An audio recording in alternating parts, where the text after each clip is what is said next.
Glasgow was the UK's second most important city. Beautiful buildings, beautiful streets, a gorgeous city. When I see cities like this, I think also about the other side of it. You know, there's a phrase from Walter Benjamin, every monument of civilization is also a monument of barbarism. I think of the famines in Bengal, the jute workers in Bengal sending jute to Dundee through the Glasgow port. I think of human beings from Africa enslaved and brought from Ghana to the New World, and all those prophets getting sucked into cities like London and Glasgow. You know, between 1765 and 1938, the British Isles stole $45 trillion pounds from India, 45 trillion sterling from India. We never got paid for that. When the British left India, when we threw the British out, our literacy rate was 13%. So much for several hundred years of so-called civilization. Meanwhile, our landscapes were destroyed. You know, coal was foisted on India. You foisted coal on us. You were the ones that came and made us coal dependent.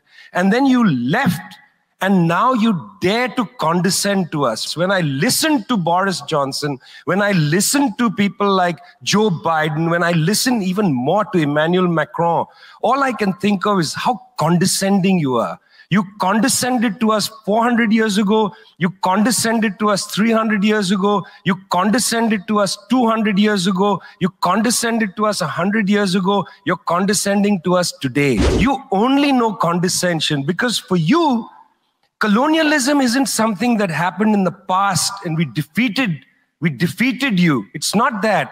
For you, colonialism is a permanent condition.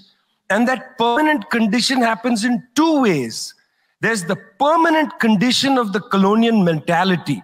You want to lecture us. You want to tell us that we are responsible for all the problems because you'll never accept that you're the one principally to blame. You signed the Rio Formula in 1992 on common and differentiated responsibilities. You like the common part. You like the common part. You like to say we're all in this together and so on. We're not in this together. The United States, 4-5% of the world's population, still uses 25% of the world's resources. You outsource production to China, and then you say China is the carbon polluter. China's producing your buckets. China's producing your nuts and bolts. China's producing your phones. Try to produce it in your own countries and see your carbon emissions rise. You love lecturing us because you have a colonial mentality. Then there are colonial structures and institutions.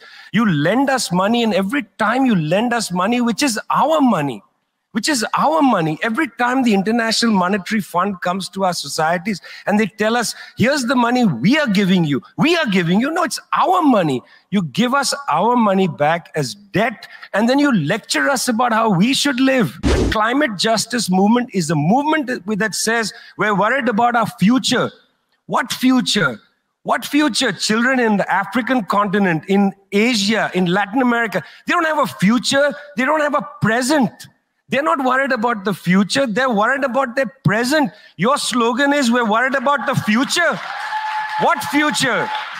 That's a middle-class bourgeois Western slogan. You got to be worried about now. 2.7 billion people can't eat now. And you're telling people, reduce your consumption.